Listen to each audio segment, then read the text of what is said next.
नमस्कार किसान भाइयों, आर की बीडर ब्लॉक फर्स्ट में आपका पुनः एक बार स्वागत है। स्क्रीन पर आप लाइव देख सकते हैं, यह ब्लैक ऑस्ट्रेलोप का चिक्स है।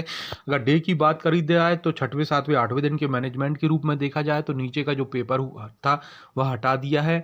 अगर चिक्स के मोर्टेलिटी रेशो की बात करी जाए तो चिक्स में मोर्टेलिटी रेशो अभी तक 4 चिक्स की हो गई है।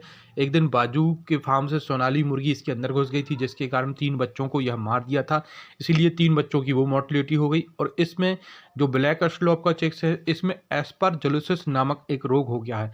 यह परजीवी के द्वारा होने वाला रोग है। परजीवी अर्थात जिसको हम बैक्टीरिया कहते हैं, यह बैक्टीरिया संक्रमण होता है, जिससे कि बच्चे के जो पंख रहते हैं वह नीचे की तरफ हो जाते हैं, बच्चा सुस्त हो जाता है तथा मुंह खोल के सांस नहीं ले सकता है। इसको हम ब्रूडिंग निमोनिया के नाम से भी जाना जाता है, इसको ब्रूडिंग निमोनिया भी कहा जाता है। जिस प्रकार की हमको सांस लेने में दिक्कत होती है, हमको ऑक्सीजन की पर्याप्त मात्रा नहीं मिल पाती, उसी प्रकार बच्चों में रहता है। जो इसकी श्वसन नली में रहता है, श्वसन नली क्या ब्लॉकेज हो जाता है, जिससे कि यह पर्याप्त मात्रा में यह ऑक्सीजन प्राप्त नहीं कर सकता। स्क्रीन पर आप लाइव देख सकते हैं कि बच्चा पंख झुका के बैठा हुआ है, पंख जो रहते बिल्कुल खड़े कर लेता है, नीचे की तरफ कर लेता है और बच्चा बिल्कुल सुस्त हो जाता है। ऐसा लगता है कि बच्चे में किसी प्रकार की जान नहीं है। इसकी सबसे बड़ी पहचान है कि बच्चा पंख नीचे फैला लेता है, बिल्कुल नीचे झुका लेता है, जिसके कारण इसकी मृत्यु समझो लगभग तय है। यह बच्चा बचने वाला नहीं है, चाहे इसको किसी प्रकार की दवाई कर दें, क्योंकि ये संक्रमण जो है, जो परजीवी संक्रमण है, इसके अंदर बहुत ही तेज़ी से फैल चुका है। इस कारण यह बच्चा नहीं बच पाएगा। जबकि अन्य जो बच्चे हैं उनको बचाने के लिए हम इसमें लिक्सन पाउडर 3 दिन इसको वो चला देंगे। जैसे 2 डिंकर हैं तो 2 डिंकर में 1 लीटर पानी में 1 ग्राम इसको 3 से 4 दिन तक देंगे, जिससे कि जो इसमें बैक्टीरिया जनित परजीवी जनित रोग है, एस्परजिलोसिस जो रोग है इसके अंदर जो बैक्टीरिया इसमें जो उत्पन्न हो गए हैं वो इसके बैक्टीरिया खत्म हो जाए।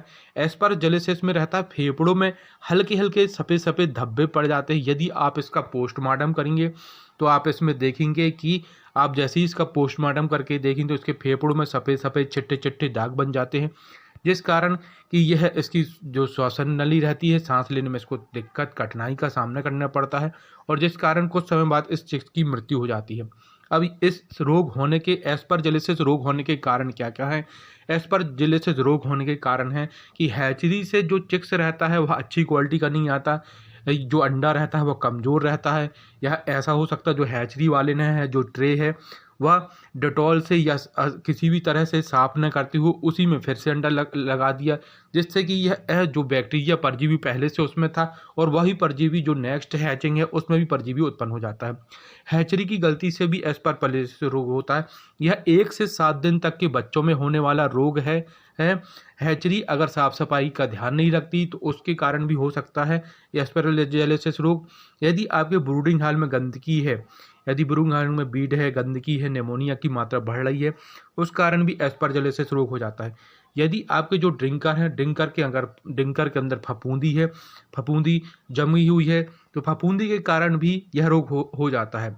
जो परजीवी द्वारा कहने का मतलब जो परजीवी द्वारा है तो यह फंगस के द्वारा होने वाला रोग है। जैसे कि जो फफूंद रहती है, जो ईस्ट जम जाती है, यह उसके द्वारा होने वाला रोग है। और यदि दाने की क्वालिटी की बताए, यदि दाने की क्वालिटी में आपका नमी आ गई है, दाने में आपकी नमी आ गई है और वही दाना आप बच्चों को खिलाएंगे, उसमें सड़ान मारने लगा और जैसे कि ये दाना जिसमें फफूंद है वो बच्चों को देंगे तो उसके कारण भी इस पर एस्परजिलोसिस नामक रोग हो जाता है। मेरे द्वारा दी गई जानकारी कैसी लगी?